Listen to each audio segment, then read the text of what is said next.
Pro Wrestling Torch Newsletter number 314, December 31, 1994. Cover story by Wade Keller, editor. Headline: Hogan-Vader Staredown closes Starrcade. After a tense moment in mid-ring, Savage saves Hogan from faces of fear, shakes his hand. Seconds after Hulk Hogan pinned the Butcher in Starrcade's main event, Hogan stood in mid-ring with a chair facing all three faces of fear. Randy Savage then ran to the ring. Savage tried to organize the heels and even shook hands with all three of them. As Kevin Sullivan celebrated that Savage was on his side, Savage attacked him from behind. Savage and Hogan cleared the ring and celebrated with Jimmy Hart as Hogan's music played. Savage picked up Hogan's title belt and color commentator Bobby Heenan screamed for Savage to nail Hogan with it. Hogan confronted Savage and asked for his belt back. Savage gave it to him. After a tense moment, the two finally shook hands to officially reunite the Megapowers. Savage then joined Hogan in doing some posing. The major angle of the show had just taken place and Savage turned out to be a friend of Hogan rather than an enemy. But the actual major angle had not yet taken place. Hogan, Savage, and Hart returned to the locker room where Gene Okerlund was scheduled to interview them. Hogan, surrounded by the rest of WCW's babyface crew, celebrated his victory and his renewed alliance with Savage. Vader and Harley Race crashed the party.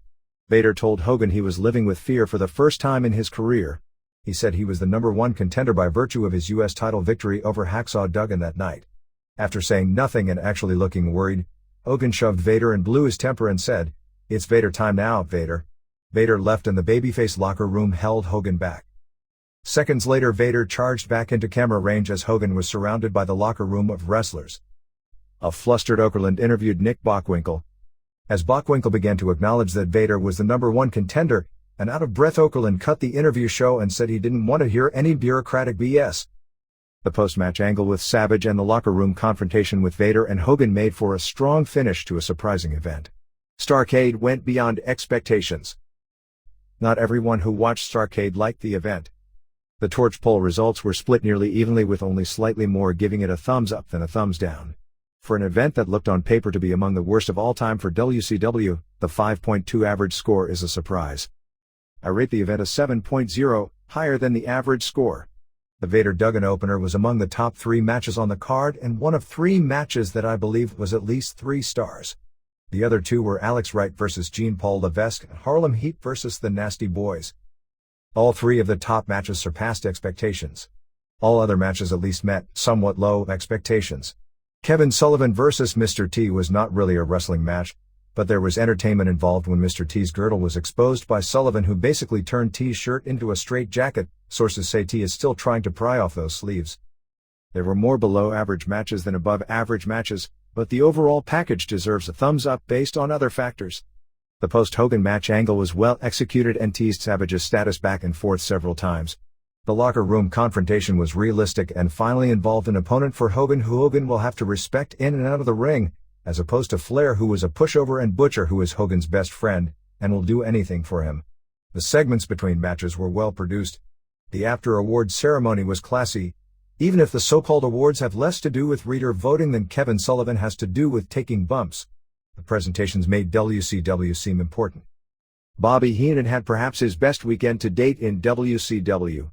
Not only was he reeling off one-liners more often than usual on TBS shows over the weekend and at Starrcade, but he effectively got over the angles and actually seemed to care about most of the matches.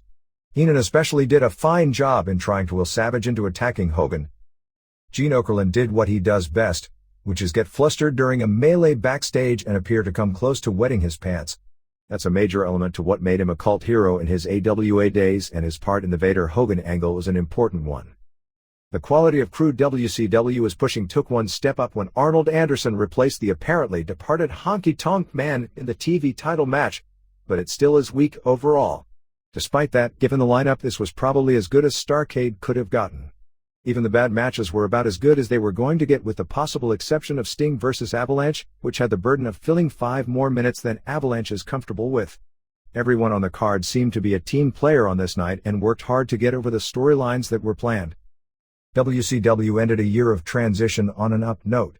Given the direction they have chosen to go in, which has been debated often on these pages, they showed signs of doing a good job with that direction at Starrcade. But WCW seems to be able to put on a strong major event in terms of appearing to be major league and starting angles. Even Butcher's turn with Avalanche's debut and the formation of the Three Faces of Fear received praise as a well-executed angle. The problem with WCW remains follow-through. The follow-through on the Butcher turn was pitiful. His character was hollow. He was some muscular guy in sunglasses without a name who had only the barest bone wrestling skills and no in-ring credibility. WCW didn't do anything to change that. They almost seemed to have written off Butcher early in the game. Now maybe they'll write him off completely as a major player and let him play back up to Avalanche. WCW has some tools to work with. It's obvious, and it will be said hundreds of times between now and when WCW changes directions again, it's not the same the second time around. Hulk Hogan isn't what he once was. Randy Savage versus Hogan won't reach the levels of past success. Avalanche is a mid-level player now. Hacksaw Duggan will never be a drawing card again. Mr. T means nothing anymore. That's true. That's obvious. The question is, should WCW try to make one last run with the stars of the late 80s or try to compete with the WWF at their current game, which is establishing new stars? The answer is easy when you consider one thing: WCW's booking staff is inferior on most every level to Vince McMahon and staff. Given that, for WCW to compete they need to spend money on established personalities and hope name recognition can offset if not overcome McMahon's superior booking schemes and attention to detail. Imagine WCW's booking without big-name talent. Now that's scary. While Hulk Hogan is to blame for a lot of things, there are now some non-FOHS getting pushes. Alex Wright, Jean-Paul Levesque, Harlem Heat, and now Vader are all getting substantial pushes at their places on the cards. The most intriguing push to watch over the next several months is Vader's. The way the storyline looks now, Vader will probably get the one victory he demanded he get over Hogan at Super Brawl. If his several-month-old demands still apply, Vader agreed that he would do a job, or jobs, for Hogan as long as Hogan lost cleanly to him somewhere along the line also. That initial clean job could be at Super Brawl. Randy Savage vs. Vader may be the follow-up feud, with Savage capturing the WCW title this summer from Vader. Then, the inevitable Savage turn can take place with Hogan beating Savage for the title, perhaps at Starrcade next year. What WCW hopefully will pick up on is that the above paragraph does not constitute 1 year's worth of main event booking. That's the easy part. Anyone can book that. Heck, I did in about 25 seconds. The real skill, and one of the key reasons we watch wrestling, is to see how the storyline unfolds. They have to be compelling. They need twists and turns, wrestling matches of high quality and drama, and surprises along the way. WCW has shown a propensity to book major angles without depth in between. For the big-name players to be effective, WCW needs to show in coming weeks they can book with depth. And no, WCW replaying the same angle over and over again for weeks on end does not qualify as depth. That's repetition. Keller's WCW pay-per-view coverage. WCW Starrcade 94, December 27, 1994. Hogan vs. Butcher. Vader vs. Duggan. Mr. T vs. Sullivan. WCW Starrcade 94 pay-per-view. When? December 27, 1994. Where? Nashville, Tennessee, at the Coliseum. The program opened with Tony Schiavone, Gene Okerlund, and Bobby Heenan previewing the show. Footage then aired of Hulk Hogan being given his Pro Wrestling Illustrated Wrestler of the Year trophy. The original WCW Saturday Night interview with Randy Savage was then replayed. 1. Vader pinned Hacksaw Duggan to capture the USHBT title at 12:37. The match began when Vader met Duggan walking to the ring. Duggan got the best of the early confrontation. Duggan then entered the ring and punched Race and threw him over the top rope. Duggan then met Vader at ringside. Duggan whipped Vader into the guard rail, which got a classic facial response from a woman in the front row.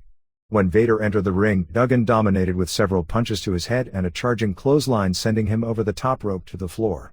At 2:42, Duggan body-slammed Vader, which got a pop from the fans. After an elbow drop, Duggan scored a 2 count. Duggan continued his attack on Vader until Vader made a brief comeback at 4:50. After Race taunted Duggan, he went back on offense and Vader continued his bump fist. After a hard clothesline and elbow drop, Vader draped his foot on the bottom rope to avoid a count. Vader then moved out of the way of a Duggan elbow drop off the second rope. Schiavone commented he had never seen Duggan come off the ropes before with a high-risk maneuver. At 6:30, Vader pummeled Duggan with short jabs to his ribs. Vader hit Duggan with a gorilla splash at 7:18 for a 2 count, but Duggan's right leg was on the bottom rope. Duggan stopped Vader from a second splash attempt. The two collided mid-ring. Race choked Duggan on the bottom rope. Vader won a slugging contest and then went for a moonsault at 9:15, but missed when Duggan moved. Duggan hit Vader with a flying clothesline. The two then exchanged a series of blows with Duggan coming out ahead. At 11 minutes 45, Duggan turned a flying Vader body block into a power slam. Race distracted the referee. When Duggan went for a shoulder charge finisher, Vader tossed him into the ropes where Race stood on the ring apron with Duggan's board. When Duggan ran into the board, he fell backward into Vader's arms. Vader then face-first bombed him to the mat for the 3 count. The last move was sloppy, but the rest of the match was very good. Duggan didn't do anything spectacular, mostly clotheslines, but it was the first sign in years of his pre-WWF days as one of the sport's top brawlers in the mid-80s in the Mid-South Territory. Both men worked hard, with Vader taking great bumps. Best match of the show and, therefore, the surprise of the show. 3¼ stars. Gene Okerlund interviewed Butcher, Avalanche, and Kevin Sullivan. 2. Alex Wright pinned Jean-Paul Levesque, 13:45. Neither wrestler got much of a reaction when their music started or when they came to the ring. There were just as many women and men shaking their thumbs down for Wright is up as the cameras panned the crowd. Levesque opened by backing Wright into the corner.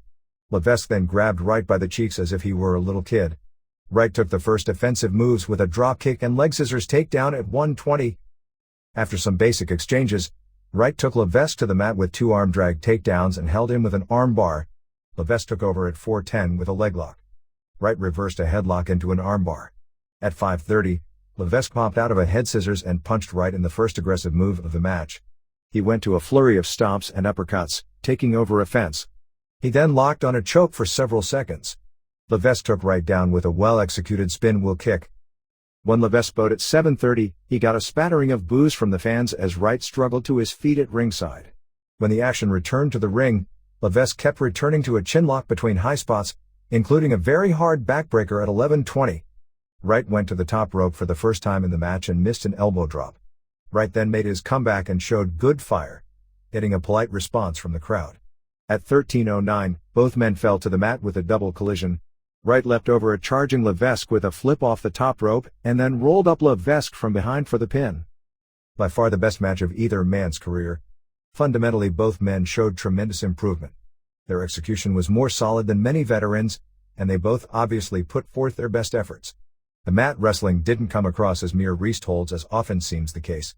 Sloppy in some spots, but overall a very good bout that told a story. Lack of crowd heat took away from the match. 3 stars. 3. Johnny B. Bad pinned Arnold Anderson at 11:19 to retain the WCW TV title. Honky Tonk Man's music began playing briefly, but was then stopped. Arnold Anderson then walked out with Parker. Schiavone speculated that the closer it came to match time, the more HTM got scared of wrestling Bad. They said they had no further information. Bad took Anderson to the mat with a hammer lock at 2 minutes. He dropped a few knees on Anderson's arm before Anderson broke with the ropes. After neither man had a lengthy advantage for several minutes, Bad hit Anderson with an overhead arm drag flip. Anderson fled to ringside to regroup. At 5:55, Anderson turned a charging Bad into a sidewalk slam to go on a fence for the first time. After stomping on Bad, Anderson went for an abdominal stretch at 7:12. At 8 minutes, Bad went for a sunset flip, but Anderson stopped and hit Bad before going over. At 9:39, Bad put on a sleeper, but Anderson dropped down to break the hold. Bad hurt Anderson with a reverse salto head scissors takedown and then scored a 2 count at 10:26. Bad scored a near fall at 10:56 after a top rope sunset flip. At 11:10, Anderson thought he pinned Bad with a roll up. As the referee told him he didn't score a 3 count, Bad rolled him up from behind for the finish. Anderson seemed rusty. Bad had a good energy level, but Anderson seemed somewhat lethargic. Nonetheless, a basic, well-executed match. 2 stars. A segment aired where Bill Apter presented the Nasty Boys with the Pro Wrestling Illustrated Tag Team of the Year trophy. 4. The Nasty Boys defeated Harlem Heat via DQ at 17:50. The Nasties got the biggest response of the night up to that point. The bout opened with a 4-way brawl. Knobbs fought Stevie Ray outside the ring and Sags got a near fall on Booker T with a chokeslam. After brawling nonstop in the ring for several minutes, the action spilled outside at 4 minutes. When the action returned to the ring, the Nasties took over for several minutes working over Booker T's left arm with arm bars and knee drops.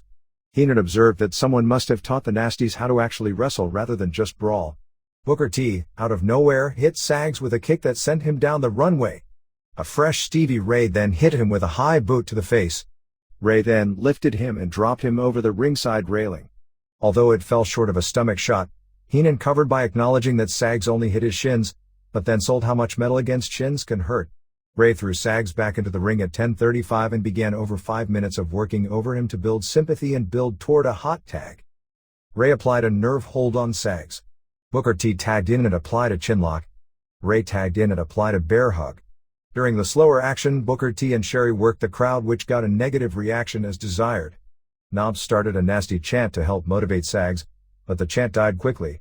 At 15:49, Sags hit Booker T with a fast clothesline and flipped him 360 degrees to the mat. Heat tried to double-team Sags, but Sags turned it into a double DDT, which got a pop from the fans. The hot tag came at 16:35 as he worked over both of Heat with elbows off the ropes. As Sags fought Booker T at ringside, Ray held Knobs for Sherry. Sherry then sprayed hairspray at Knobs, who ducked, so she hit Ray. Booker T then climbed to the top rope. Knobs went to slam him, but Sherry interfered, coming off the top rope. Sherry, though, landed on Booker T as the referee called for the bell at 17:50. For the finishing touch, as the Nasties had bragged they were going to do leading up to Starrcade, Sags shoved his armpit into Sherry as Knobs held her. Sherry freaked out as the Heat tried to help her from the ring. This was about as good a match as these two teams could have. The first 10 minutes saw good brawling, the next 5 saw Heat build sympathy on Sags, and the final 2 minutes was an all-action finish. The DQ finish didn't take as much away from the match as usual. 3.5 stars. 5. Mr. T pinned Kevin Sullivan at 3:49. Mr. T opened with an arm drag takedown and several headbutts. T then pounded Sullivan in the corner with punches to the midsection. Santa Dave Sullivan then approached the ring tossing t-shirts to fans. At 1:30 Sullivan took over at ringside. He ripped off T's striped shirt, revealing a blue waist girdle which tightens his flabby midsection. T couldn't get the sleeves off of his hands as Sullivan beat on him over a fallen cameraman. A fan in the front row grabbed Sullivan's hand as he swung at T, although no further incident occurred. Jimmy Hart then dropped a megaphone in Santa's bag. Dave then hit Kevin in the head with the megaphone, leading to the finish. Mr. T then disappeared as Kevin piledrived to DuPont's Santa. 1 hour 40 minutes into the pay-per-view, only 2 matches remained to fill the final hour and 10 minutes, a sign of pretty good time management, a rarity on pay-per-views lately. It began with a plug of Super Brawl 4 set for February 19th. Gene Okerlund then interviewed Hulk Hogan and Jimmy Hart in the locker room. 6. Sting defeated Avalanche via DQ at 15:08. The fans pop as Sting and Avalanche had a stare down, although the pop was partially for a pro-Ric Flair sign that was being walked in camera range. Sting blocked Avalanche's first punch and hit him with a punch of his own. At 3:30, Avalanche won a test of strength and took offense with a knee lift. Avalanche threw several shoulders into Sting's midsection. As the match moved at a snail's pace, Heenan filled time by speculating on Randy Savage's intentions later in the evening. At 7:10, after Avalanche argued with the referee for a moment, he made a comeback with an eye gouge. Avalanche claimed Sting hit him with a low kick and left the ring for a moment. When he came back, they circled each other again. Avalanche moved into a headlock. At 9:20, Sting broke the headlock, but Avalanche quickly took over offense again. At 10:20, Sting charged Avalanche several times, but he just threw him into the ropes each time. Avalanche then locked on a bear hug, but Sting returned with a sleeper at 11:05, which got a polite pop from the crowd. Avalanche broke it, but Sting dove onto his back with another sleeper. Avalanche fell to one knee. Avalanche returned with a power slam, but at 13:30, Sting began a flurry with a clothesline and a top rope forearm and a standing dropkick. Avalanche didn't fall to the mat. Sting hit him with another dropkick, which sent Avalanche into the referee. Sting hit Avalanche with a Steiner splash, which further hurt the referee. Sting then body-slammed Avalanche, which got a huge pop. As Sting followed up with a scorpion deathlock, Kevin Sullivan ran to the ring to interfere. The two heels took over offense. Avalanche hit Sting with a sit-down splash. Hogan then made the save as a second referee called for the bell at 15:08. A slow-paced match, but not especially bad. The cop-out finish took away any payoff that would have better satisfied the paying viewers. 1.5 star. Tony Schiavone then introduced another clip of Bill after giving away a PWI Achievement Award. Jimmy Hart was awarded the Manager of the Year plaque. Hart credited Hulk Hogan for changing his way of life 2 years ago and said he would always stand by Hogan's side. A long video package recapped the Hogan-Butcher feud. It was by far the most in-depth of the summaries that had aired in the previous couple weeks. 7. Hulk Hogan pinned the Butcher at 11:47. After Michael Buffer's extensive ring introductions, Hogan and Butcher squared off. Butcher certainly didn't get main event heat on his way to the ring. A huge Hogan chant began. At 1:30, Butcher took the action at ringside where he rammed Hogan into the ringside railings. Butcher then choked Hogan with the microphone cord and scratched his back. When Butcher went for a chair shot on Hogan, Jimmy Hart grabbed the chair from behind. As Butcher went after Hart, Hogan atomic dropped him from behind. Schiavone speculated that Butcher doesn't want to be champion but would rather destroy Hogan and Hulkamania. Hogan then charged Butcher with a chair to his face. Hogan threw a barrage of punches at Butcher at 3:38. When the action returned to the ring, Butcher took over, choking Hogan on the ropes. At 5 minutes, Butcher chose not to cover Hogan, but to punish him more, which led Schiavone to reiterate that he wants to hurt Hogan more than he wants to win the title. Butcher missed a second rope forearm. Hogan took over offense with a bite to Butcher's forehead. At 7 minutes, Butcher made a comeback out of nowhere with a punch to Hogan, who was telegraphing a backdrop. Butcher then applied a nerve hold. A Hogan chant began as Hogan collapsed to the mat. As Hogan began a comeback with elbows to Butcher's gut, the crowd stood and looked down the aisle, apparently anticipating a run-in or watching a fight in the stands. Butcher remained on offense and at 9:35, applied the sleeper. There was no reaction from the crowd despite this being Butcher's supposed killer hold. Butcher released the sleeper at 10:50 when he thought he won the match. Hogan, though, showed life, but as Butcher turned around he played possum. Butcher then covered him and Hogan threw Butcher off of him several feet into the air. Hogan then began his trademarked comeback that prompted a run-in by Kevin Sullivan and Avalanche.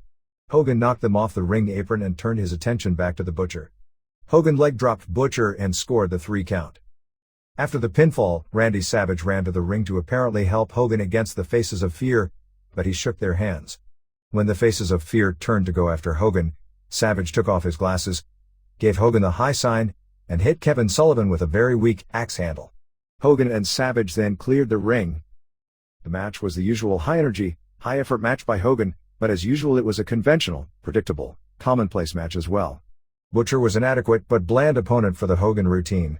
Not an innovative match at all. Not especially bad either. Certainly the match was inconsequential compared to the post-match angles with Savage and Vader. 2 stars. WCW Starrcade columnist comments. Bruce Mitchell, 2.0, do you suppose Mr. T is still trying to get that stupid sweatshirt off? Even now? That match was a total debacle, but it was also one of the few entertaining things about this show. The Eurotrash match was pretty good, but nobody knew who those guys were. And obviously that silly dancing makes Alex Wright look like a complete dork.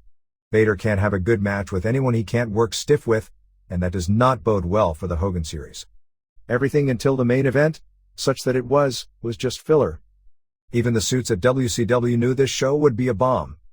It must be disheartening for Randy Savage, and particularly Hulk Hogan, to hear a crowd reaction that despite all of that bragging and sweetening, is nowhere near what it was in the glory days.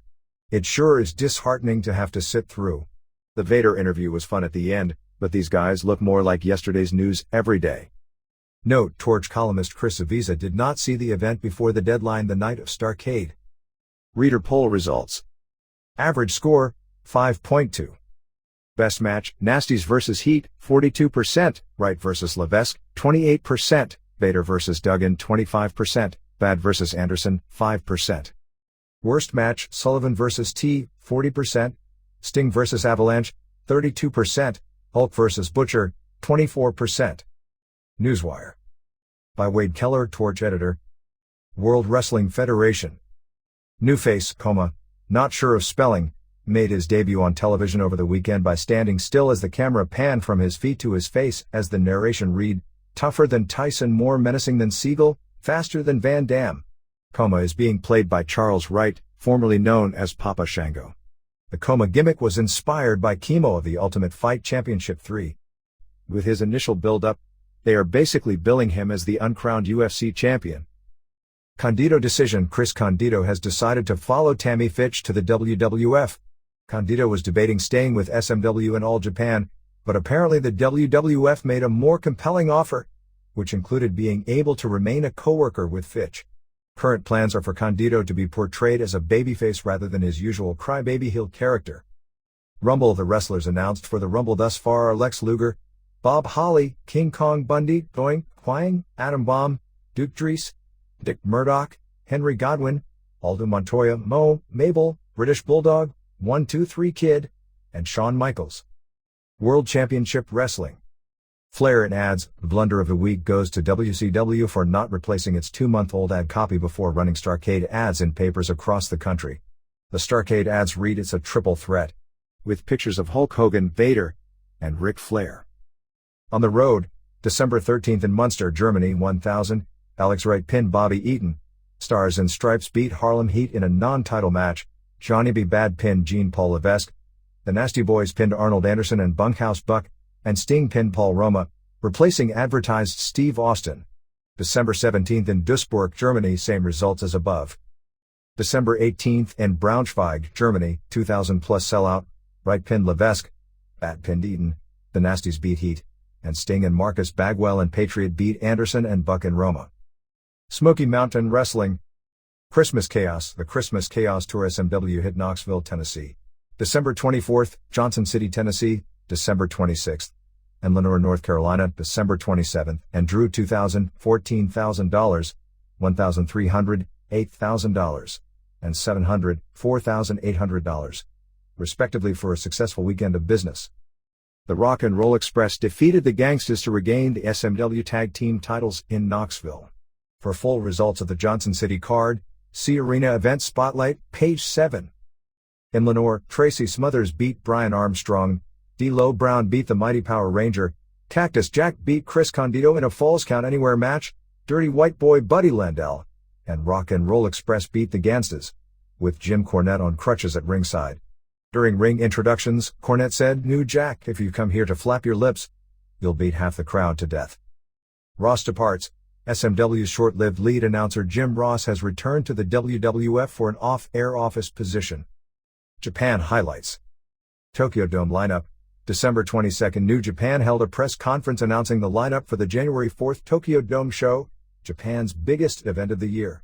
In the main event, Shinya Hashimoto defends the IWGP HVT title against Kensuke Sasuke, formerly Power Warrior, plus Hawk, W/Animal versus Scott Norton, Hiroshi Hazi and Keiji Muto versus Rick and Scott Steiner, Sabu and Masachono versus Junji Hirata and Tatsumi Fujinami, Antonio Inoki versus Gerald Gordal, from Holland and UFC, Norio Onaga versus Great Sasuke for the IWGP Junior HVT title, and 14 matches in all.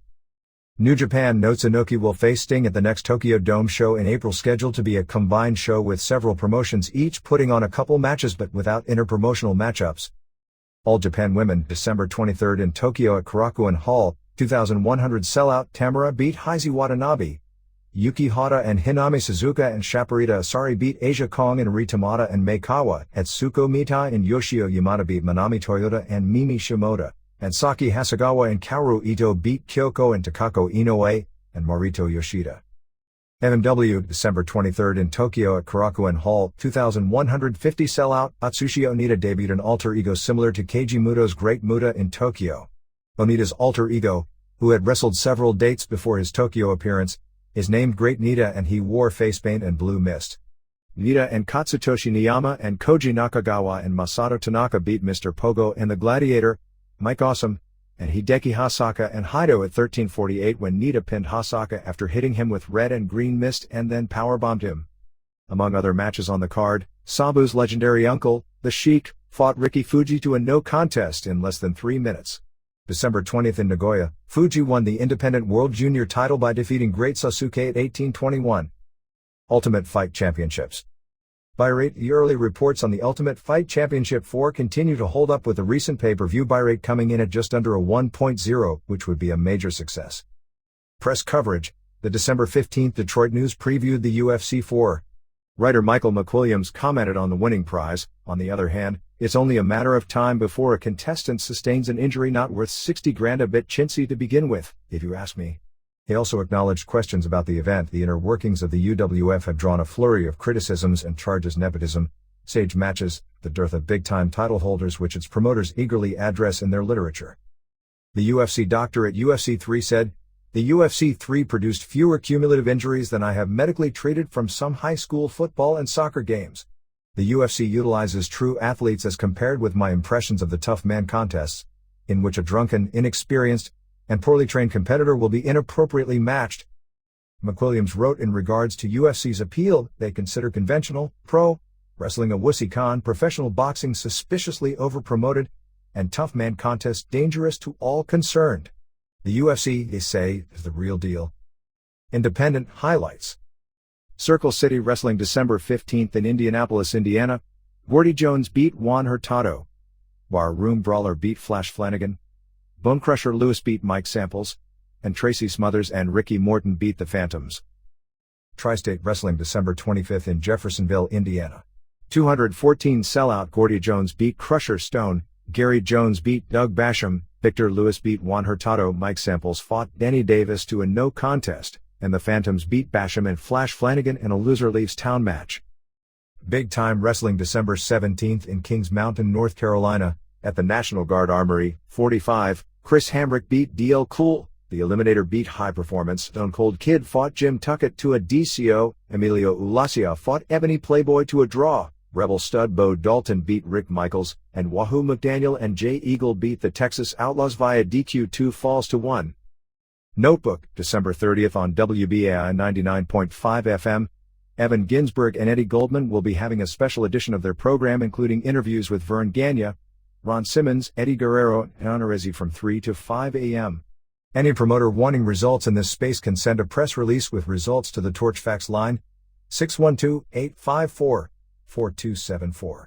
Any fans attending events are also welcome to contribute results via fax or mail. You may file a detailed report for Arena Event Spotlight for bigger promotions, or if well-known names appear on an independent event. Keller's WWE Raw Report. Monday Night Raw, December 26th. By Wade Keller, Torch Editor.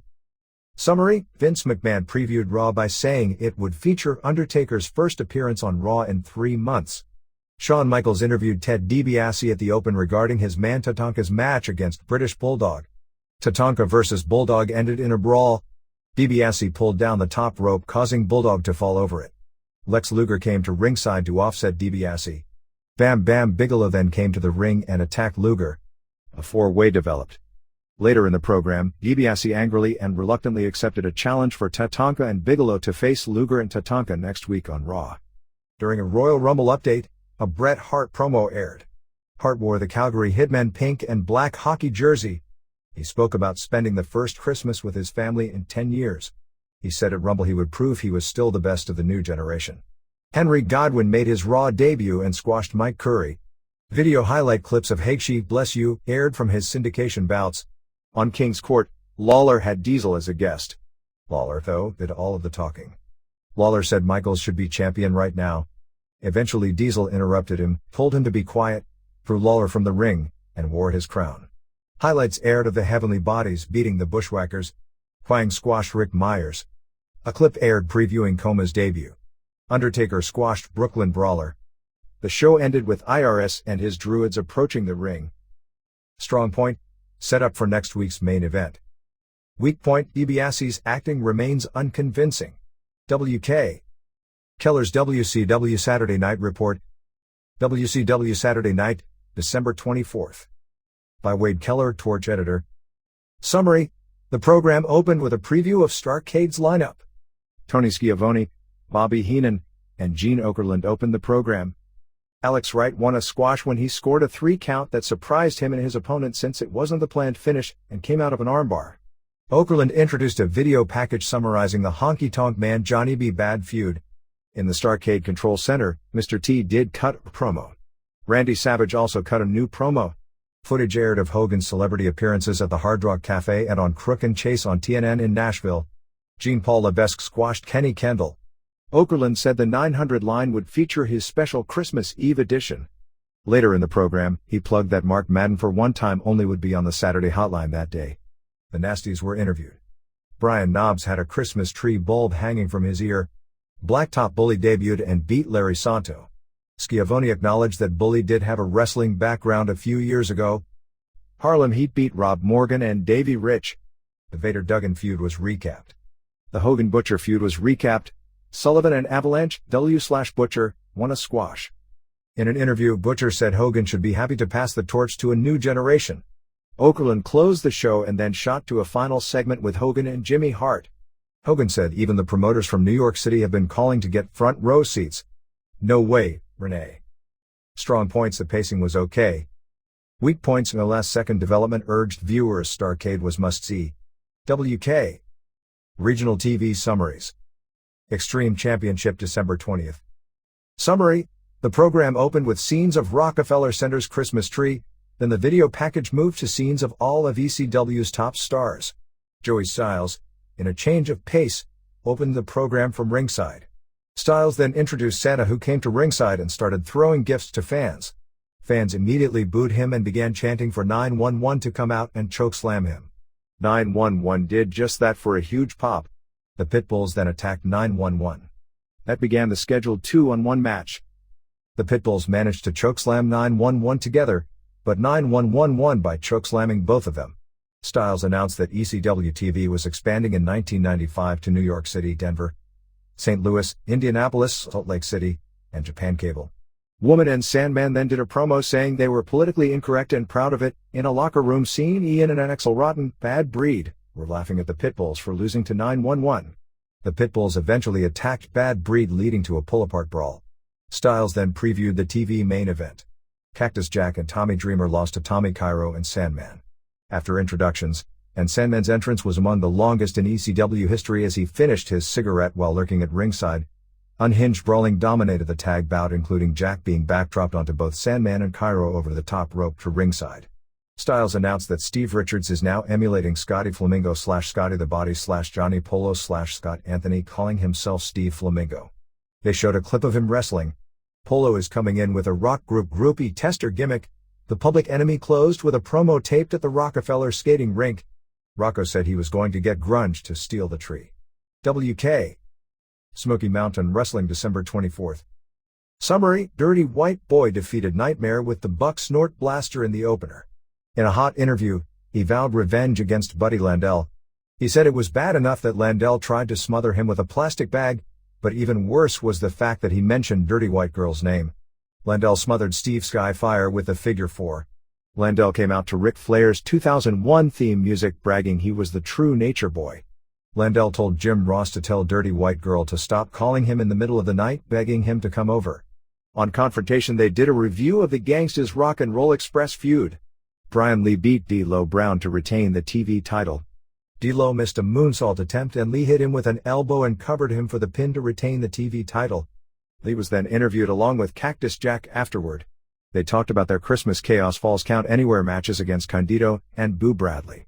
Cactus said he wasn't worried about anything happening to him because nothing else could happen to him. He said no one could knock his teeth out because he doesn't have any, and no one could tear off his ear because he doesn't have that either. In the TV main event, the Rock and Roll Express, MGD, by Jim Cornette, beat the Infernos. The Gangstas did color commentary during the match and predicted Cornette would turn on the Express. They said the Express reminded them of Beavis and Butthead. Cornette jabbed one of the Infernos with his tennis racket. The Express wrestled much more aggressively than usual, causing the Gangstas to show concern. The Gangstas interfered after Rock and Roll won the match. Cornette fled back to the dressing room and returned with 3 rackets and sent the Gangstas fleeing. TW. AAA Lucha Libre on Galavision December 17th. Summary: like the USWA show on December 17th, this was disappointing for having too much rerun material. Both the third and fourth matches were actually repeats of bouts that aired the preview week: Rayo de Jalisco and Brazo de Plata and Apollo Dantes vs. Bestia Salvaje and El Brazo and Gran Marcus Jr., and Leon and Caras and Negro Casas vs. Atlantis and El Texano and Silver King, that filled the entire final hour of the program, rendering it rather redundant for a viewer of both weekend shows. The first match was the highlight of the program. Latin Lover and Heavy Metal and Rey Mysterio Jr. faced Fuerza Guerrera and Psicosis and Juventud Guerrera. In the first fall, Mysterio Jr. pinned Psicosis and Metal pinned Juventud by placing Fuerza on top of him. In the second fall, Psicosis pinned Metal and Juventud pinned Lover. In the third fall, Fuerza pinned Metal to win the bout. Very good match with lots of hot moves. The ending was great. Fuerza gave an interview after the match and challenged for the tag belts. Rey Mysterio Jr. accepted. Fuerza and Juventud, father and son, then attacked Rey Jr. Rey Mysterio tried to make a save but ended up being destroyed. That was the only match with AAA on the card.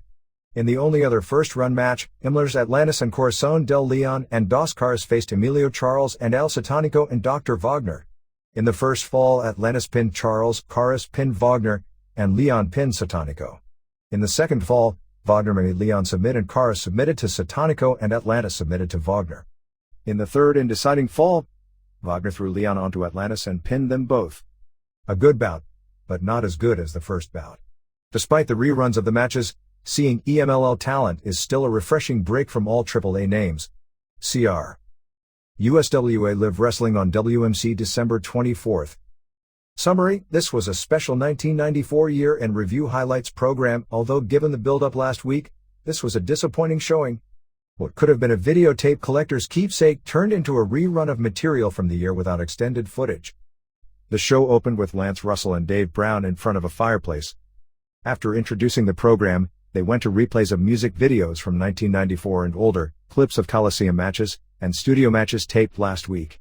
This week there was no live studio show because it was Christmas Eve. Clips of the Best of Memphis match aired where 10 wrestlers battled each other in an elimination tag match with everyone against everyone. They aired only about 3 minutes of the event, with the only memorable moment not having already aired being Terry Funk's moonsault onto Brian Christopher. In fresh matches taped last week after the live show went off the air, Doug Gilbert beat Ronnie Travis and Bill Dundee beat Tommy Rich via DQ when Doug Gilbert interfered. The last minute of The Undertaker vs. Sid Vicious match aired. Last week it came across as if a big portion of this match would air, but instead the same ending sequence that previously aired was all that was featured. There were fresh interviews taped last weekend previewing the Coliseum event scheduled for Monday night, headlining with a 2-ring battle royal with the winner facing Sid Vicious for the USWA title. The program closed with Jerry Lawler joining Russell and Brown previewing the Monday card and cracking a few jokes. Strong points: a decent highlight show. Weak point: could have easily been better with some more effort. FB. Torch Triple Play. Item number 1, Editor's Notebook. This week's Torch, as you probably noticed, broke from the usual format as the meta-analysis took the place of the usual WCW and WWF pages. With both major groups taking the Christmas weekend off and after catching up on all of the TV taping news, it was basically a dead news week. What major notes there were in the two major groups were covered on the Etc. Newswire section on PGS 4 and 5 along with the usual TV reviews. Next week's Torch will be back to the usual format with a full page of WWF and WCW news, a new Torch Talk interview, and a column by Bruce Mitchell related to the Ultimate Fight Championship events. Please note that the Torch's merchandise backlog is shrinking. The only Torch book from the past still available is 1991's Torch Annual 4. The rest of the yearbooks and annuals are completely sold out. The Annual 4, available for $10, features extensive interviews with Jerry Lawler, Lou Thez, Bruno Sammartino, Bill Watts, and Roy Shires, plus cartoons, Torch readers' all-time favorites, essays, humorous top 10 lists, readers' most memorable moments, and articles by SMW referee Brian Hildebrand, Bruce Mitchell, Mark Madden, Chris Savisa, Eric Kroll, and Mick Karch. Besides the Torch Insiders booklet, the only other available merchandise is Torch t-shirts in various colors, although XL red and gray is sold out. See order form on page 11. Item number 2, Ultimate Fight Championship 4 Reader Reacts. Jeffrey Cohen, 5.0, looks like Rick and company decided they didn't want to end the career with egg on their collective faces, and produce the worst pay-per-view of 1994. One out-and-out dud, Sullivan vs. T, and an otherwise nondescript card, but it wasn't a horror show. Honky was pulled and suddenly the middle of the show looked pretty promising. The main event was bad, but that was expected going in. Post-match angle had my viewing party applauding until it ran too long. Hogan-Vader for February. Yes. I guess Vader feels that being a transitional champion to get the title from Hogan to Savage to establish that feud is better than battling Duggan around the country in front of 300 fans every weekend. Best match was Wright vs. La Best. Robert Tom, 3.5. The usual. Best match was Vader vs. Duggan. It was well above the usual Vader match of -2 stars. Worst was obviously Sullivan vs. Mr. T. Brian Freeman, 2.0, just another absolutely horrible WCW card. Nothing really good at all happened during the entire card. Best match was Heat vs Nasties. The worst match was the main event, probably one of the worst main events on any pay-per-view of all time. The best moment of the whole night was when Double A filled in for Honky Tonk. There was no explanation made whatsoever at any time for what happened to HTM. I thought that was poor. I am sick of Bobby Heenan and Tony Schiavone working together. They have lost all chemistry. Boring. This card stunk. I can't see myself getting another WCW pay-per-view. I didn't want to get this one but was talked into it. We both don't see us ordering Super Brawl unless something changes in the near future. WCW is pitiful. When Schiavone said, "We apologize for this," I hope he was talking about the entire card because that's the feeling we had in this room. A very ironic quote. Betty Schaefer, 7.0 I thought the worst was Sullivan vs T-Best. As far as the crowd into it was Hogan vs Butcher, but wrestling-wise was Levesque vs Wright. I thought the wrestling was consistently good considering weak matchups like Vader vs Duggan and Sting vs Avalanche. There's a lot of promise in Levesque and Wright. Harlem Heat have shown improvement. It seemed like everyone had their working shoes on and I really like the idea of a Hogan vs Vader matchup. Kathy Nelson, 6.5, it turned out to be better than I thought, but not as good as Halloween Havoc. My best match vote based on how funny it was goes to Nasties vs Heat. Hogan didn't sell very well. The main event was bad. Item number 3 Quotebook, Boasts, Insults and Witticisms.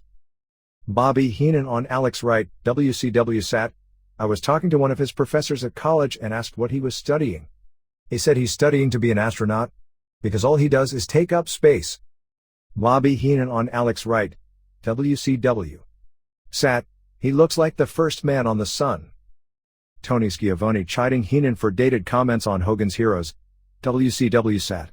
There are a lot of people watching this program who don't even remember Hogan's Heroes. Bobby Heenan, Starrcade.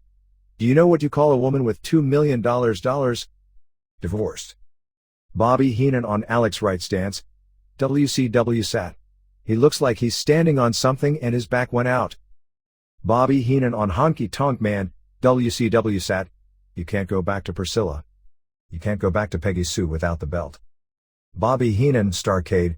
If I didn't have a live-in girlfriend, Sherry would be the one. Bobby Heenan on Mr. T's black and white strip shirt, Starrcade. Obviously he was standing too close to the bars when they spray-painted his cell. Bobby Heenan, Starrcade. The Nashville Arena is going to be mad at WCW. Not a fan has left their seat. They haven't sold any popcorn, any sodas, anything. Not an eye has left the ring since the event began. Bobby Heenan, Starrcade. I should give Bill Apter an award. You know he survived 6 autopsies. Bobby Heenan, Starrcade. It's like New Year's Eve at Okerlund's house. Bodies strewn everywhere.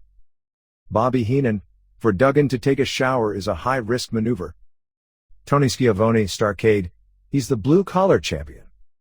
Bobby Heenan in response, that's because he's not smart enough to have a good job. 3 stars. Joey Styles, ECW. The Virgin Princess. Yeah, right. And I'm Todd Pettingill and you're watching a Saturday morning cartoon. Joey Styles on the ECW Arena. Fans, ECW. Most of these people have had experience with the Virgin Princess. Joey Styles, ECW. WCW will never be number 1. Flyboy Rocco Rock, ECW. Have a prosperous new year because the more prosperous you are, the more prosperous we are. Shawn Michaels, Raw. I'm gonna knock Diesel back to Oz. Arena Spotlight. SMW Christmas Chaos. Smoky Mountain Wrestling. December 26, 1994. Johnson City, Tennessee, Freedom Hall. Estimated attendance not given. Before the card began, they made 2 announcements. First, the ring announcer said that due to an incident in Knoxville, Boo Bradley no longer wants anything to do with Chris Condito, so the Falls Count Anywhere match would be Condito vs. Cactus Jack in a singles bout. Next, they announced that the Rock and Roll Express regained the tag belts in Knoxville with Jim Cornette's help. Cornette came out on crutches to a big pop. He asked for the Express to come out and he said that since he had won the belts for them as he promised, they no longer had to work together, but he requested as a favor that they let him manage them here so he could get some revenge on the Gangstas for beating him up in Knoxville. The crowd seemed divided, but the Express agreed. Opener, the Power Ranger beat D'Lo Brown in the opener. 1/4 of 1 star. I Quit match, Tracy Smothers beat Brian Anderson in an I Quit match. This was a solid bout with lots of heat whenever a wrestler locked on a potential submission hold. The match ended with a screwjob. Smothers locked on the STF and called for Anderson to quit. Anderson said in response, "You quit," and called for the bell. 2 3/4 stars. Falls Count Anywhere match. Cactus Jack beat Chris Candido in a Falls Count Anywhere bout. Cactus came out carrying a huge ladder. As expected, they brawled all over the arena, even into the upper deck. Candido spent most of the match on defense, taking some great shots from tables, garbage cans, and the ladder. Candido rallied after backdropping Cactus with a splat on the concrete floor. He also Frankensteinered Cactus from the top rope. The end came when Tammy Fitch held up a board and Candido tried to ram Cactus into it, but Cactus reversed it so Candido hit the board and was pinned on the floor. Candido blindsided Cactus afterward and beat on him until Boo Bradley made the save. Bradley and Cactus hugged to a big pop. 4 stars. SMWHVT. Title match, Buddy Landel beat Dirty White Boy by DQ so DWB retained the SMW heavyweight title. An average match. Landel looked okay, but didn't do anything special. Dirty White Girl came out and gave DWB a plastic bag, which he smothered Landel with for the DQ. 2 stars. Tag title main event, the Rock and Roll Express beat the Gangstas to retain the SMW tag team titles. In addition to being on crutches, Cornette had a deep scar on his head from the major juice job he did in Knoxville. This was a very good match, though there was also a lot of stalling at first. Cornette repeatedly interfered against the Gangstas, which drew huge pops each time. D'Lo Brown wasn't there to counter Cornette since Cornette got an injunction barring him from ringside. Finally, Gangstas trapped Gibson in their corner and double-teamed him until he finally made the hot tag. The ref got distracted when Gibson and Sheikh Mustafa began brawling in the corner, so Brown came out and slugged Cornette, using his crutch to wallop Morton. New Jack covered Morton for the pin, but the ref remained distracted. Cornette and Morton recovered, and Cornette tossed the racket to Morton, which he used on New Jack to score the pin. After the pinfall, the Gangstas attacked Cornette and the Express, and beat Cornette pretty badly until the Express rallied and ran the heels off. Cornette drew an enormous pop as he was helped back to the dressing room by the Express. 3 3/4 stars. Tim Whitehead reporting. Slater, Scorpio, Doink in Europe. Eurocatch Festival. December 17, 1994. Bremen, Germany, the arena. Estimated attendance 5,000. Main event, Rambo pinned Big Titan, from FMW, to retain the CWA World title. Rambo was advertised as facing Barbarian. His replacement Big Titan was not able to sell the killer heel roll and everyone seemed to believe Rambo would retain the title. Just a wrestling match with some nicely executed moves. After just 5 rounds out of a maximum 15, Rambo pinned Titan after he reversed a Frankensteiner into a powerbomb. 1 1/4 stars. Middleweight title, Franz Schumann beat Dick Slater, replacing Paul Orndorff, to retain the CWA middleweight title. Slater imitated Terry Funk, who appeared at last year's Eurocatch Festival. Slater destroyed stuff around the ring and chased the Japanese photographer. The match was 80% brawling, 20% wrestling. Slater showed only basic moves. After 10 minutes, Schumann bladed. The referee wanted to stop the fight, but Schumann said no. Schumann then scored the pin with a small package in the 6th round to retain the title. 2 stars. CWA IC title, Fit Finlay defeated Doink the Clown Steve Kieran, to retain the CWA Intercontinental title. Finlay got the biggest pop of the evening and proved once again he is the most popular heel in Europe. The first 15 minutes were great with Finlay working hard to get heel reactions, but he had no chance. He was cheered. It was a brutal brawl. Round by round the match went downhill. In the first round, Finlay pinned Doink after a piledriver to retain the title. 3 stars. Elimination tag, Ulf Herman and Ice Train and August Smile beat Johnny Hawk and Dan Collins and Cannonball Grizzly. The match began slowly. After nearly 15 minutes of the 20-minute time limit match, Smile pinned Collins. 2 minutes later Hawk pinned Smile. Then Grizzly, A/K/APN News, was counted out. Finally Herman pinned Hawk. 2 1/4 stars. In other bouts, Hiro Yamamoto beat Too Cold Scorpio in 14 minutes after a German suplex. It looked good on paper, but was a disappointment. I remember WCW squashes where Scorpio showed more. 1 3/4 stars. Masa Chono beat Tony St. Clair in 22 minutes via submission with the STF. Best match. Good mat wrestling, 3 stars. Earned model reporting. Torch Talk with Cactus Jack Part 7. Headline: Cactus Jack predicts his longevity in the wrestling business. This is the 7th and final installment of a Torch Talk with Cactus Jack conducted November 2, 1994. Jack talks about his days in WCW, absorbing the blows he does, his wife's attitude on his in-ring risks, and his long-term plans beyond wrestling. Wade Keller: are wrestlers treated any differently today than before? Cactus Jack: I have to compliment WCW. As far as injuries being taken care of, they were really good. They were the first ones to put wrestlers in a place where they were treated with the respect they deserved. Other times guys were forced to wrestle with injuries because they had to. That's a little bit barbaric. There's no way wrestling could get the respect it deserved. I mean, here are wrestlers out there barely walking, doing it not because of the love of the sport but because they had to. As far as some guys saying that's the way it was in the old days, as far as I'm concerned, the old ways were wrong. It's good that today there are more wrestlers investing their money and developing side businesses and even pursuing the Lloyds of London thing, although I think that's not really an option anymore. I think wrestlers are looking at themselves more like guys who are put in a position to make a lot of money for a short period of time and they better do something with it rather than people thinking the business owes them a living and they're going to be here forever. Keller: in 5 years, if you're no longer involved in wrestling, what do you see yourself doing? Cactus: I've got a leather business on the side. It's a way to make a little money off of what I've done in the past few years, but 20 years from now I'm not going to be looking forward to selling leather jackets by mail. This may sound greedy, but I hope to in the next few years, while still being a vital part of the creative side of wrestling. I really want to make enough money so I can do whatever I want the next 30 years, and not worry about the money. It may sound corny, but I'd like to do something where I can help people because I think I'm pretty good at it. Keller: what are your wife's thoughts on your longevity in the business? Cactus: she worries about the style because she's seen the shape I've come home in and she's been on the receiving end of some hospital phone calls and she wonders how much longer I can do it. She's really worried how much longer I can do it. She's thinking the kids aren't going to have a dad to play with. But she also realizes that it's something I love and it's something I'm pretty good at and I've been coming home okay. The Sabu matches worry her a little bit and probably rightfully so. Sometimes she's worried about not what my body can stand but my head. It's been jolted a few times. With her modeling she may be able to pick up some of the slack as far as making a living. We've been looking for a business to do together. We had the modeling thing a few years ago with me as the world's ugliest receptionist.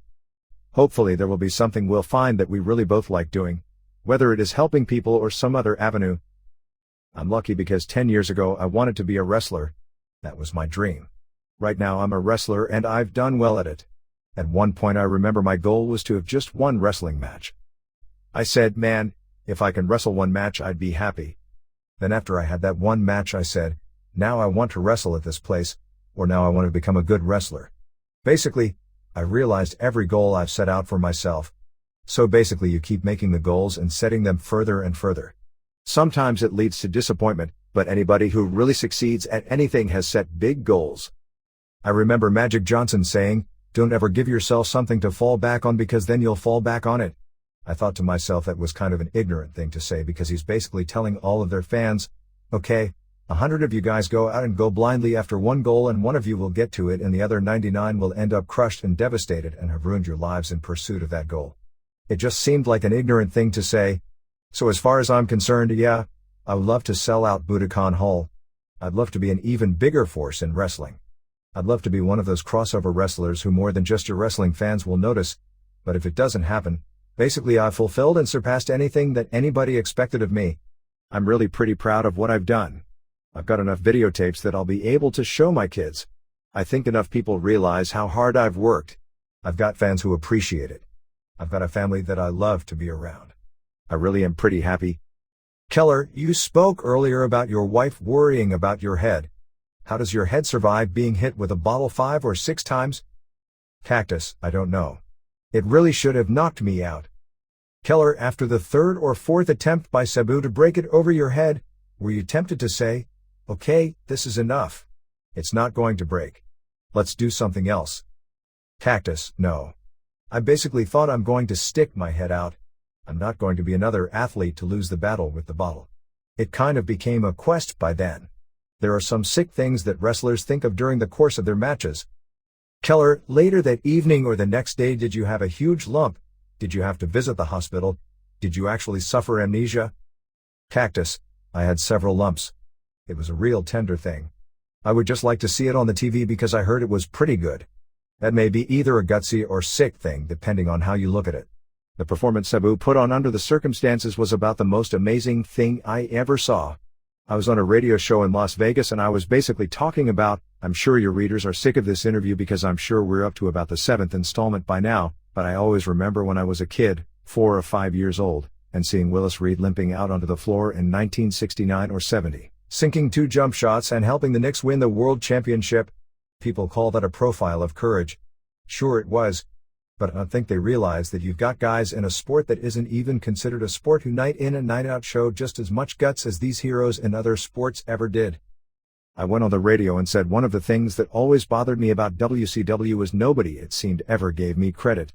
It was too difficult to imagine that somebody had enough guts to go out there night after night and do things even though their body was racked with pain, so the announcers tended to trivialize it. They'd either say that you love the pain or that you didn't feel the pain. The truth was I didn't love it and I definitely felt it. Cactus Jack, to the people as a wrestler and as a drawing card to WCW, would have been a lot more valuable if they would have put over the fact that they basically had a guy out there who would sacrifice himself for the people rather than portraying him as a freak of nature because I'm not. Keller, even during one of your matches with the Nasty Boys, Tony Schiavone and Jesse Ventura were laughing throughout your match. What was your reaction when you found out that is what they did? Cactus, Jesse came up to me in the dressing room afterward and said, I know you guys are going to be mad at me, but I couldn't stop laughing because I had never seen anything like it in my life. If he would have told it to the people I would have been a little happier. He said that to us, but he didn't say it over the air. He said that was one of the wildest matches I've ever seen. I don't think the announcers ever gave me my fair share as far as that was concerned.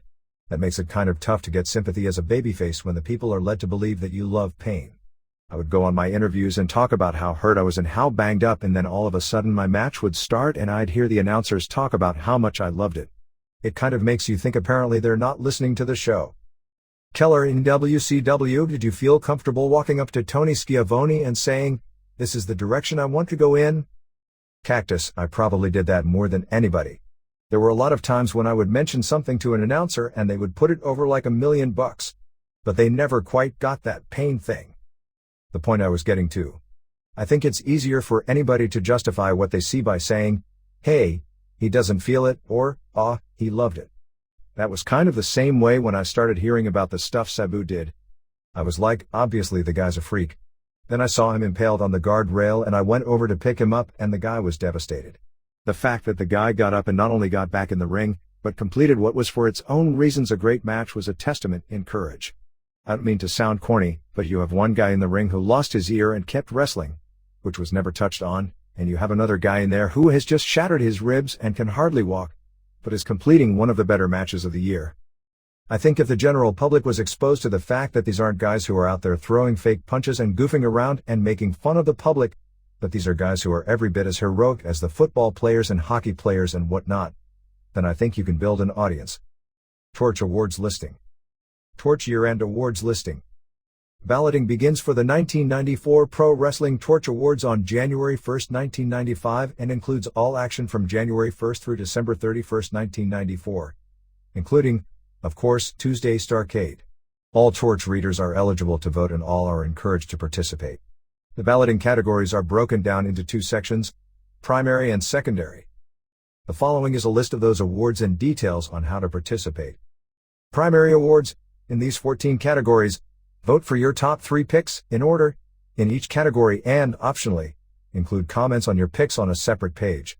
Select comments will appear in the Pro Wrestling Torch 1995 yearbook. 1. American MVP, Wrestler of the Year in the U.S. who through a combination of good work rate and fan appeal was the most valuable wrestler on the American, U.S. and Canada wrestling scene. 1994's winner, Vader.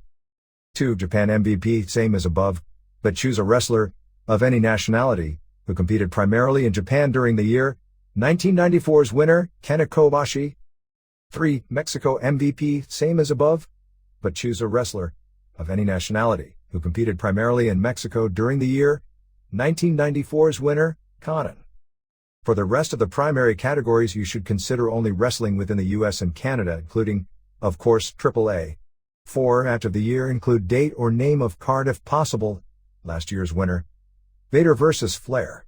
5. Best Heel of the Year 1993 Vader. 6. Best Babyface 1993 Bret Hart. 7. Best Feud 1993 Hart vs. Lawler. 8. MVT Tag Team of the Year 1993 Heavenly Bodies. 9. Best Brawler 1993 Cactus Jack. 10. Best Aerial Wrestler 1993 Too Cold Scorpio. 11. Best Major Event, either a pay-per-view, live TV special, or major stadium show 1993 Super Brawl 3. 12. Manager of the Year 1993 Jim Cornette. 13. Best Broadcaster. Both play-by-play and color commentators are eligible 1993 Bobby Heenan. 14. Best Booker, new category, choose top 3 bookers among Vince McMahon, Dusty Rhodes, Ric Flair, Antonio Pena, Jim Cornette, Paul Heyman, Jerry Lawler/Jerry Jarrett, or others. Secondary awards. For the secondary categories, 15 to 44, please vote for only your top choice. Reader comments on these categories will not be printed in the yearbook. 15. Best Work Rate 1993, Bret Hart. 16. Independent MVP, a wrestler who worked for part-time independent promotions somewhat frequently during 1994, 1993 Sabu. 17. Rookie of the Year, best wrestler to work for major promotion for the first time during 1994. Less than 5 years overall experience, 1993 Sabu. 18. Promotion of the Year, WWF, WCW, AAA, SMW, USWA, ECW, or Independent, 1993 SMW. 19. Non-TV Promotion of the Year, 1993, NWA, WWA. 20. Promoter of the Year, 1993, Jim Cornette. 21. Angle of the Year, 1993, Lawler Hart at SummerSlam. 22. Rising Star, wrestler who showed signs of becoming a major star or did become a major star in 1994, 1993, Too Cold Scorpio. 23. Tailspin of the Year, which star's career took a turn for the worse, 1993, Rick Rude. 24. Best Weekly TV Show, any TV show on U.S. broadcast TV or cable, 1993, Raw. 25. Most Embarrassing Wrestler, 1993, Shockmaster. 26. Worst Wrestler, bad wrestler whose abilities contrast his or her push to the greatest degree, 1993, Equalizer Dave Sullivan. 27. Announcing Team of the Year, 1993, McMahon and Heenan. 28. Best on Interviews, 1993, Ric Flair. 29. Most Underutilized, 1993, Chris Benoit. 30. Most Overpushed, 1993, Sid Vicious. 31. Most Insulting Stereotype, Race, Gender, Occupation, Sexual Orientation, Nationality, etc., 1993, Yokozuna. 32. Best Wrestling Maneuver, Move and Wrestler Who Executes It, 1993, Vader's Moonsault.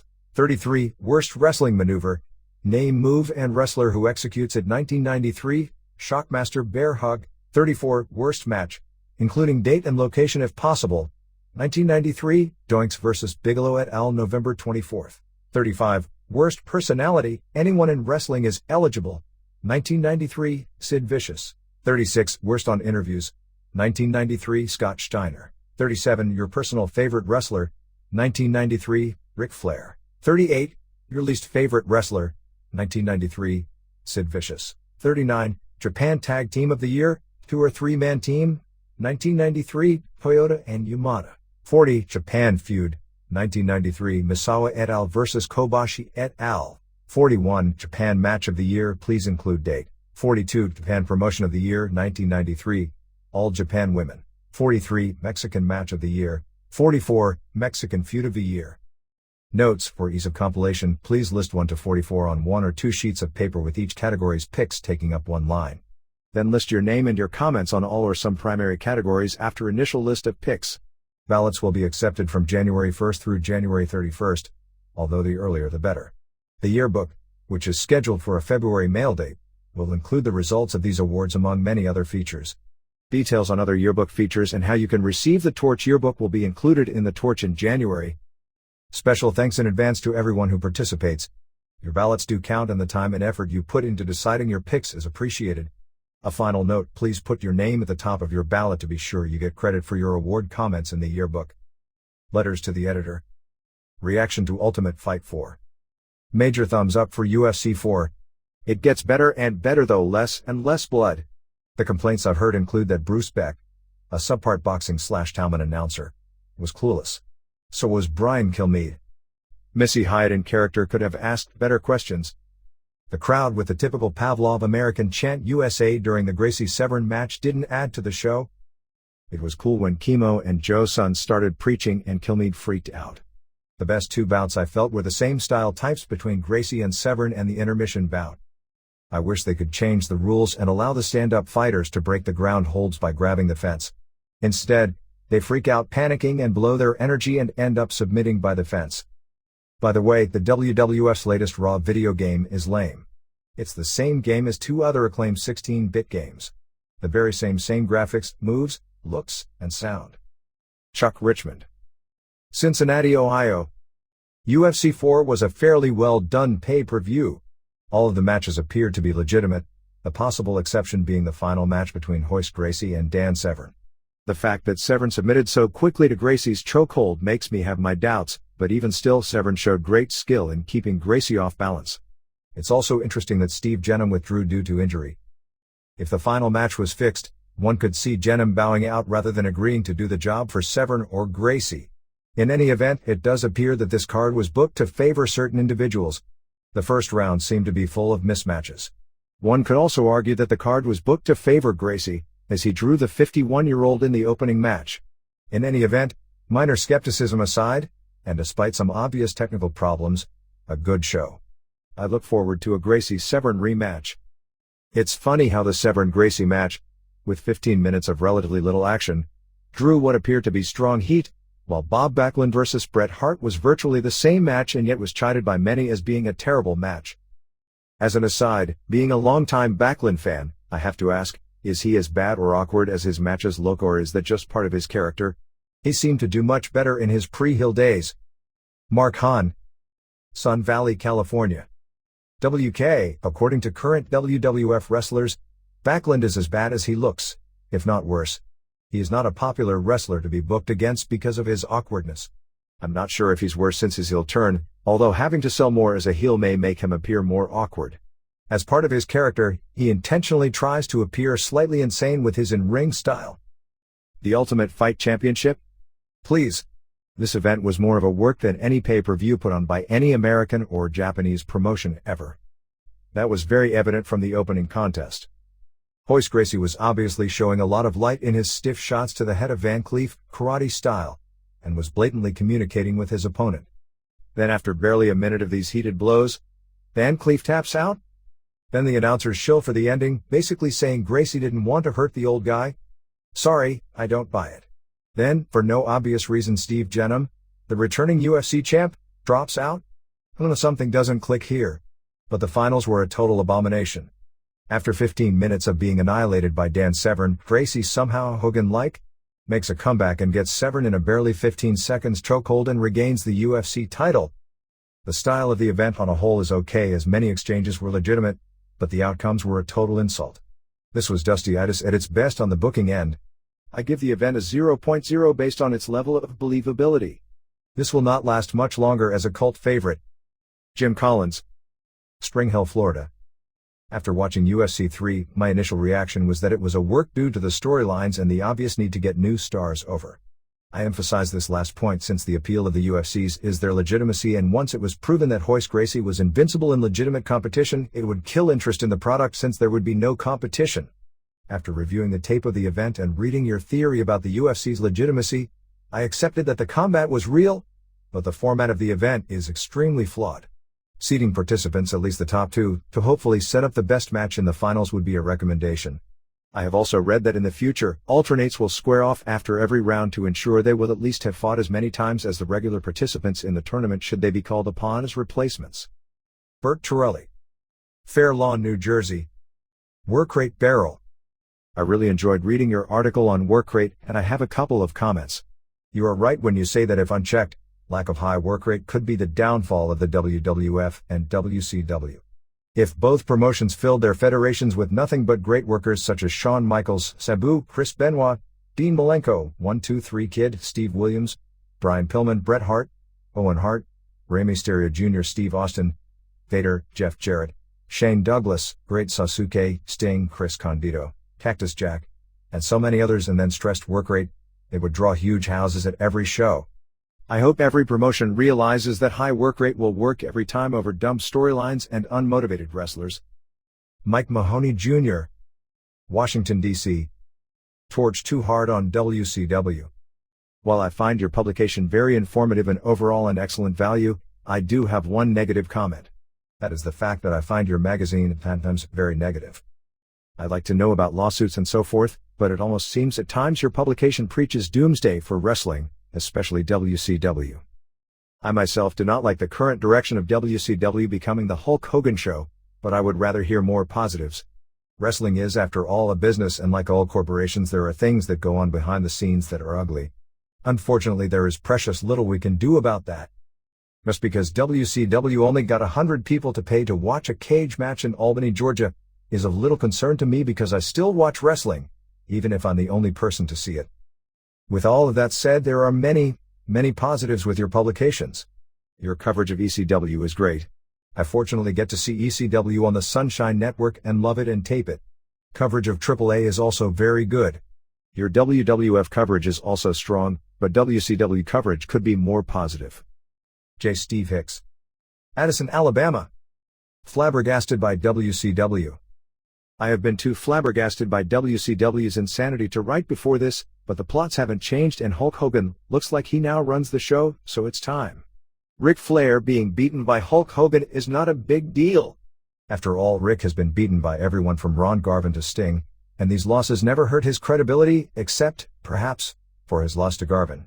It was the nature of the losses to the Hulkster that was the problem. They were squashes. Flair never looked like he had a chance on his own, and even with Butcher and Sherry's help, he couldn't beat a crippled man. This impotence was more than Flair not being able to beat Hogan. It was an admission that WCW/NWA really was second-rate all those years when they argued otherwise, and its champions never had a chance against the WWF Kings. Is this the message Bischoff and company want to trumpet to the world? If so, why? Contrast this suicidal booking impulse to Vince's handling of similar situations. When Flair lost a loser leaves WWF match to Mr. Perfect, it was a terrific match with Flair in it until the end. You left the match feeling it could have gone either way. A squash would have destroyed the credibility of a former champ and Royal Rumble winner, which would have hurt the WWF's credibility as much as it hurt Flair. McMahon is too smart to do something that idiotic. WCW just doesn't understand that history matters. Now Hogan will wrestle Butcher and Avalanche. He beat both of them at the same time after the Flair match when he was tired and injured, and they were fresh, so those matches hold a lot of suspense for the viewers. You don't have to read the torch to guess the winner. Who will pay money to see a foregone conclusion? Meanwhile, McMahon allows Bob Backlund to beat Bret Hart, which almost certainly came as a major upset to the casual viewer. In other words, if I tune into a WCW pay-per-view, I know what's coming, while the WWF continues to put some plot twists and suspense into their shows. This has almost always been the case, but we used to have some good wrestling from Flair, Sting, and Vader, and great interviews from Flair to interest us. Flair is gone, and the example of Hogan should impress Sting and Vader that giving your all in the ring is not the only way to get ahead in their profession. I suppose WCW believes the mere presence of Hogan can overcome their boring storylines and matchups. They may be right. There is a new generation of pre-adolescents out there discovering the sport. But where is NBC? Or MTV? Or the Sunday New York Times supplement? And soon, where are the hardcore fans and the revenue they provided? Mike Burke, Houston, Tex. Bruce Mitchell. As a wrestling fan for almost 10 years, I can pretty much predict what is most likely to happen next in the WWF. And I can pretty much watch anything without being embarrassed. And I read your newsletter every week to see if my predictions are right and if there is going to be something on TV that might embarrass me. And once a month I read a column that is not news or facts, but the biased one-sided editorial of Bruce Mitchell. Every time Bruce rears his head, I get to read all about how much he hates the WWF. Let's take his most recent commentary, the All Fun League. In it he states that Vince is forcing people to swallow his brand of wrestling. Now, if you're a businessman, you're going to do whatever is necessary for people to buy your product. Whether it is creating a clown character, I'm sorry, but I've always felt clowns were funny, or hiring big fat men, or even midgets, whom everyone thinks are funny, at least the WWF fans, or they wouldn't watch, which brings me to my point. If Bruce doesn't like the WWF or its brand of wrestling, he doesn't have to watch. Just like I don't listen to Rush Limbaugh. Elise Sois. Union, New Jersey. Defending Indie card. I would like to take exception to your correspondent's comments on the November 26th wrestling card in Warner Robins, Georgia. He called the card awful. Granted, it wasn't Japanese wrestling or AAA Lucha Libre, nor were there any 4-star matches to be found. However, for pure entertainment value, the card was good. Jerry Lawler built for heat like is never done at major cards these days. Fans were treated to a 15-minute insult session with Lawler before the matches that reaffirm he is the best talker in wrestling today. Add to this appearances by Jake Roberts and Rick Steiner, plus one final fireball from the Flame, and the crowd got its money's worth. This is more than you can say for WCW or WWF cards. Jimmy Marshall. Bonaire, Georgia.